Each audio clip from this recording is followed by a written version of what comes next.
ಜೈಲು ಸಿಬ್ಬಂದಿ ಮೇಲೆ ಅಧೀಕ್ಷಕನಿಂದ ಹಲ್ಲೆ ಬೆದರಿಕೆ ಆರೋಪ ಕೇಳಿಬಂದಿದೆ.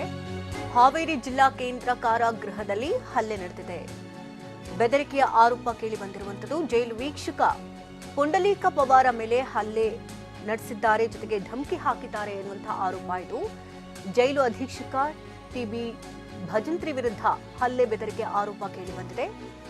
ತಮ್ಮ ಕಚೇರಿಗೆ ಕರೆಸಿಕೊಂಡು ಅವಾಚ್ಯ ಶಬ್ದಗಳಿಂದ ನಿಂದಿಸಿ ಹಲ್ಲೆ ಮಾಡಿದ್ದಾರೆ ಅನ್ನುವಂತಹ ಆರೋಪ ಕೇಳಿ ಬರ್ತಾ ಇದೆ. ಜೈಲಿನಲ್ಲಿ ನಡೆಯುವಂತಹ ವಿದ್ಯಮಾನಗಳ ಬಗ್ಗೆ ಮೇಲಧಿಕಾರಿಗೆ ಮಾಹಿತಿಯನ್ನ ನೀಡ್ತಾ ಇರುವುದಾಗಿ ಇಲ್ಲಿ ಹೇಳಿದ್ದಾರೆ.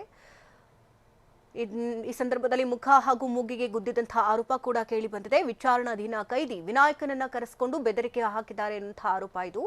ಈತನನ್ನ ಕೊಲೆ ಮಾಡು ಬಂದಿದ್ದು ನೋಡ್ಕೊಳ್ತೇನೆ ಅಂತ ಧಮಕಿ ಹಾಕಿದ್ದಾರಂತೆ.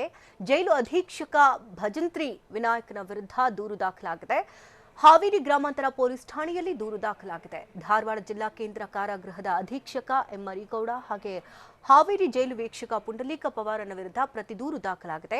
ಹಾವೇರಿ ಜೈಲು ಅಧೀಕ್ಷಕ ಟಿಬಿ ಭಜಂತ್ರಿಯಿಂದ ಪ್ರತಿ ದೂರು ದಾಖಲಾಗಿದೆ. ಜೈಲು ಸಿಬ್ಬಂದಿ ಪುಂಡಲೀಕ ನೇಮಿಸಿದಂತಹ ಸ್ಥಳವನ್ನು ಬಿಟ್ಟು ಬೇರೆಡೆಗೆ ಊಟಕ್ಕೆ ತೆರಳಿದಂತೆ ಇನ್ನು ಕೈದಿಗಳಿಗೆ ತಯಾರಿಸಿದಂತಹ ಊಟ ಮಾಡಿದ್ದನ್ನ ಪ್ರಶ್ನೆ ಮಾಡಿದ್ದಕ್ಕೆ ನಿಂದನೆ ಆರೋಪ ಕೇಳಿಬರ್ತಿದೆ.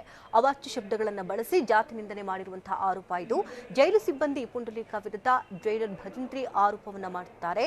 ಕರ್ತವ್ಯದ ವೇಳೆ ತಮ್ಮ ಮೇಲೆಯೇ ಹಲ್ಲೆ ಮಾಡಿ ಜೀವ ಬೆದರಿಕೆ ಹಾಕಿದ್ದಾರೆ ಅಂತ ಹೇಳ್ತಿದ್ದಾರೆ. ಪುಂಡಲೀಕ ಪವಾರಕ್ಕೆ ಎಂ ಮರಿಗೌಡ ಪ್ರಚೋದನೆ ಆರೋಪ ಮಾಡ್ತಾರಂತೆ. ಇನ್ನು ಧಾರವಾಡ ಸೆಂಟ್ರಲ್ ಜೈಲಿನ ಅಧೀಕ್ಷಕ ಮರಿಗೌಡ ಪ್ರಚೋದನೆ ಮಾಡ್ತಾರಂತೆ. ಎಂ ಮರಿಗೌಡ ಹಾವೇರಿ ಜೈಲು ಸಿಬ್ಬಂದಿ ವಿರುದ್ಧ ಪ್ರತಿ ದೂರು ಸಲ್ಲಿಸಿದ್ದಾರೆ. ಜಾತಿ ನಿಂದನೆ ಹಾಗೂ ಹಲ್ಲೆ ಜೀವ ಬೆದರಿಕೆ ಆರೋಪದಡಿ ದೂರು ದಾಖಲಾಗಿದೆ. ಹಾವೇರಿ ಸೆಂಟ್ರಲ್ ಜೈಲು ಅಧೀಕ್ಷಕ ಭಜಂತ್ರಿಯಿಂದ ಪ್ರತಿ ದೂರು ಕೂಡ ದಾಖಲಾಗಿದೆ. ಹಾವೇರಿ ಗ್ರಾಮಾಂತರ ಪೊಲೀಸ್ ಠಾಣೆಯಲ್ಲಿ ಕೇಸ್ ದಾಖಲಾಗಿದೆ.